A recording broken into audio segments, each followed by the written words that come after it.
से हमने वादा पूरा किया, उस वादा को भी पूरा किया। और जंगल राज जो आप लोग कहते हैं उस पर उन्होंने जमकर प्रहार किया, यहाँ तक कि जमीन के बजाय नौकरी मामले को भी उन्होंने मंच से। देखिए, जो प्रधानमंत्री जी जो बात कर रहे हैं सब बात में सत्यता है, क्योंकि प्रधानमंत्री जी ने बिहार आने के बाद बिहार की जनता से देश को एक संदेश दिया था बिहार की धरती से, और ऑपरेशन सिंदूर उसके बाद उन्होंने करके जो उन्होंने कहा वो करके दिखाया है। जहां तक जंगल राज की बात है तो ये पूरा बिहार जानता है, प्रधानमंत्री जी आज कह रहे हैं लेकिन पूरा बिहार जानता है 20 साल पहले जब नीतीश जी का शासनकाल और एनडीए का शासनकाल नहीं था, किस तरह से यहाँ के व्यापारी, यहाँ के जो डॉक्टर, यहाँ के इंजीनियर किस तरह से परेशान और बदहाल थे। क्या कोई भी व्यक्ति जिस तरह से आज खुली हवा में सांस ले रहा है, क्या उस समय ले पाता था?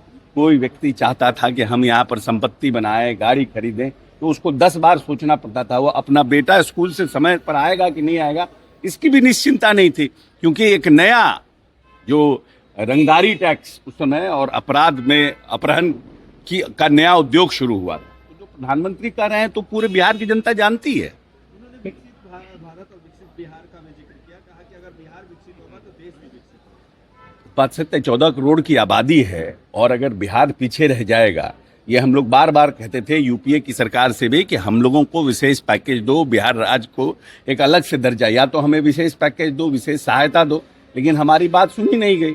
और जब हम लोग इधर आए हैं तब से माननीय प्रधानमंत्री जी लगातार बिहार को मदद कर रहे हैं, चाहे ऊर्जा का सेक्टर हो, मूलभूत संरचना में अगर सड़क का सेक्टर हो, हमारे यहाँ जो बाढ़ की हमारी समस्या थी उसका सेक्टर हो। 5,000 करोड़ रुपया उन्होंने पिछली बार दिया है, पिछले के बजट में भी उन्होंने इसके जिक्र किया। जो पूरा हिंदुस्तान के सब लोग कह रहे हैं ये बिहार का बजट है, और बिहार के लोग कह रहे हैं कि बिहार को क्या मिला, और फिर इस बजट में भी उन्होंने प्रावधान किया है।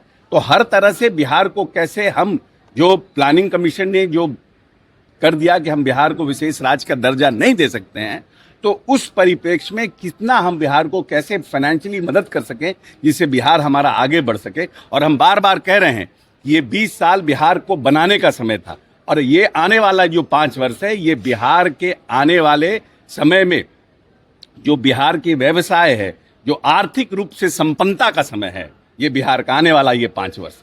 इसीलिए बिहार की जनता को सोच समझ कर वोट, जितना 20 साल बनाने में लगा है, जितना जो उनका शासनकाल है जिसमें उन्होंने बिहार को बिगाड़ा है, उस 20 साल में नीतीश जी ने इस बिहार को संवारने का काम किया है। अब आर्थिक संपन्नता का ये 5 वर्ष है, इसीलिए बिहार की जनता को वो सोच समझ कर वोट करना चाहिए कि आने वाला 5 साल हमारा किस तरह से स्थिर रहे, और हमारे आने वाली पीढ़ी और हमारे आने वाली संतति की संरचना, उनको किस तरह से हम महफूज रह सकें, उसको देखकर वोट करना।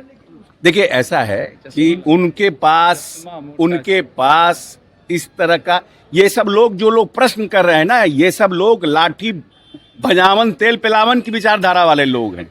ये लोग चरवाहा विद्यालय वाले लोग हैं।